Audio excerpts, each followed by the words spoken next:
Hello guys, welcome to this lesson. In this lesson, we are going to continue with our periodic variation, that is ionization energy. In our previous lesson, we learned how ionization energy varies periodically once you are moving from the left hand side to the right hand side across a period. And then we said ionization energy, or first ionization energy, gradually increases. It increases from the left hand side to the right hand side across the period. We gave all the explanations and detailed information on that in our previous lesson. That is ionization energy variation across the period on the periodic table.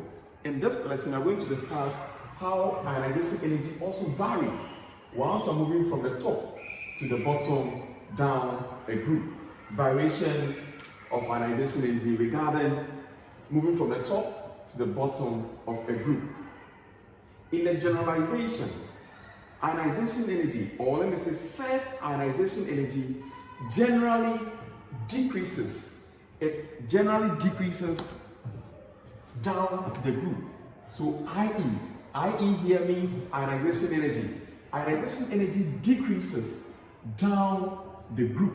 It means that once you're moving from the top to the bottom of a group, first ionization energy, or generally ionization energy, decreases. And what is the reason? Is that okay? So first of all, we should put the generalization in our mind that ionization energy decreases down the group, or first ionization energy decreases down the group. What is the meaning of this statement? It means that the energy that we need to remove one mole of an electron from the outermost shell of an atom decreases once I'm moving from the top to the bottom of a group. Is that okay? So I've given an example here, meaning that lithium will have a higher first ionization energy than sodium compared to potassium, rubidium, cesium. In the same group, they belong to the group 1 elements. Is that okay? That is ionization energy variation down the group. Now let's explain why this is happening. Now, if we could recall, in our elementary studies on periodic variation, that is talking about the radius of an atom. One, we said that the moment you move down the group, one thing happens. Moving down the group, we said first of all, there is an increase in number of shells.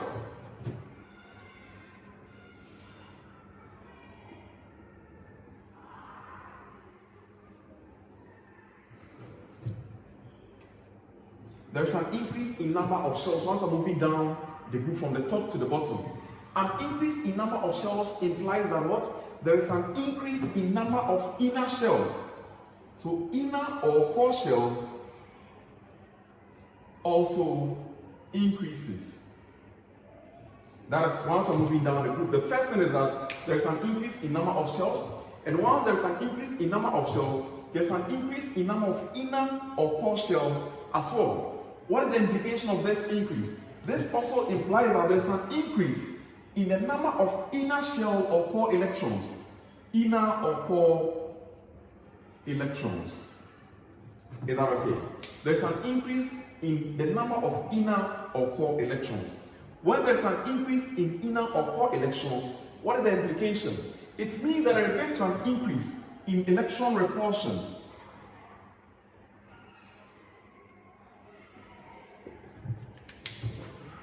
Now, what is the meaning of the increase in electron repulsion? The moment electron repulsion increases, it practically means that there is going to be an increase in blockage. And while there's an increase in blockage, it means there's a reduction in attraction. Is that okay?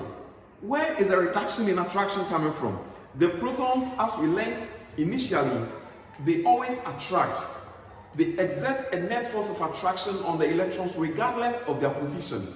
So paying attention to the valence of the outermost electrons, they also feel attraction from the protons. Is that okay? And we said the net force of attraction exerted on this valence or the outermost electron is what we call the effective nuclear charge. So the moment there is an increase in inner core electrons, it increases electron repulsion. And once the electron repulsion is being increased, it means that the proton attraction for the valence electron gradually decreases, or there is a blockage in its attraction. And while there is a blockage in its attraction, the influence of the proton attraction on the valence electron becomes very, very low. And we can see that the distance from the valence electron and then the proton becomes very wide. So let's assume that this is my proton and I have my valence electron here. But in front of the valence electron, I have some core shells, which we have some inner shell electrons over there. Is that okay? So this is my valence electron on the valence shell or the outermost shell, and this is my inner shells or the core shells with the core electrons. And these are all electrons. There's going to be electron repulsion, and this electron repulsion reduces the attraction that the proton here is having on the valence electron. Is that okay? And once that happens, we are saying that the distance between the proton attraction and then the valence electron becomes very wide, and the influence that the proton has on the valence electron becomes minimal. Is that okay? What is the implication of this? It means that if I am ionization energy and I want to remove an electron, the energy that I need to remove the electron becomes very, very low, because the electron that I want to remove is being influenced slightly by the proton attraction. So it requires a much lesser energy to take it away. If the proton is attracting the valence electron, or the influence of the proton on the valence electron is very, very high, it means that I need to overcome that proton attraction in order for me to remove the valence electron. So we will say that ionization energy here, we need a higher amount of energy in order to remove the valence electron. So ionization energy needs to increase. But the moment the proton attraction on the valence electron is minimal and the distance is wide in such a way that it becomes much easier for you to remove the valence electron without much difficulty, we say that there is a decrease in ionization energy. And based on the fact that this occurs the moment you are moving from the top to the bottom down the group, we say ionization energy decreases down to the bottom on the periodic table. Is that okay? So I'm going over again. Ionization energy decrease down the group on the periodic table. That is 1. Moving down the group, there is an increase in number of shells. What is the implication of an increase in number of shells? An increase in number of shells suggests that there is going to be an increase in number of inner or core shells. When there is an increase in inner or core shells, what is the meaning? It means that there is going to be an increase in inner or core electrons. They are also going to increase. And the moment there is an increase in inner or core electrons, there is going to be an increase in electron repulsion. And while there is an increase in electron repulsion, it brings about blockage and reduction in attraction, known as screening or shielding effect. Is that okay? It practically means that once you're moving down the group from the top to the bottom, there is an increase in what we call screening or shielding effect. And we've learned that whenever screening or shielding effect is being increased, there is a reduction in attraction that is caused by the proton onto the valence or the outermost electrons. Is that okay? And the moment there is a reduction in attraction, it means that the valence electron that I need a certain amount of energy to remove becomes much easier because the proton has a less influence on it. So I don't need to apply more energy to overcome the proton attraction, because already the proton attraction here is very, very minimal. Is that okay? That is the variation of ionization energy moving from the top to the bottom down the group. It decreases down the group. And the reason is very simple. There is an increase in screening or shielding effect, which is caused by the increase in number of shells, which causes the increase in number of core or inner shells, which increases the number of inner or core shell electrons, which increases electron repulsion. Is that okay? And while there is high electron repulsion, there is a low influence coming from the proton for the valence electron, thereby you needing a small amount of energy to remove that electron from its valence shell. And that amount of energy that we need is the ionization energy. So therefore, ionization energy becomes very low. And it becomes very low once I'm moving from the top to the bottom down the group, from the top to the bottom down the group, due to the same reason. Is that okay? A practical example of ionization energy in this context here is that, let's assume that I have a hen. So this is my hen here, and then the hen moves together, the mother hen moves together with the chicks, the small ones. Is that okay? And anytime they are moving, the attention is in the sky because there is one gentleman known as the hawk.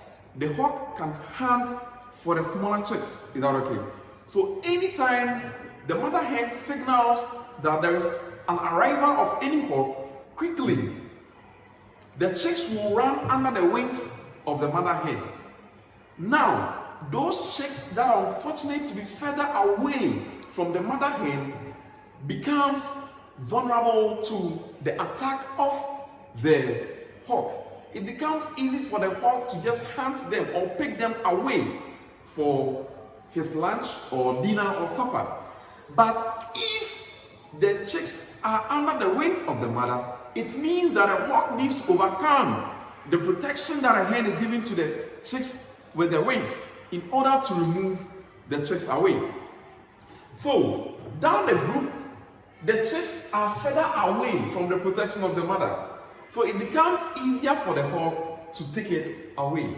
And the reason is what I've explained using the introduction of the shells, the inner shell, the electron repulsion, a reduction in nuclear attraction for the valence electron, which causes the proton influence of the valence electron very low, thereby increasing screening or shielding effect and the distance between the proton and the valence electron.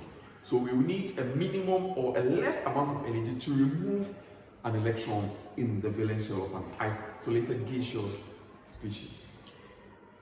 Now, aside this, there are certain discrepancies or irregularities or discontinuities across the period 2 and 3 elements in ionization energy we need to understand as well.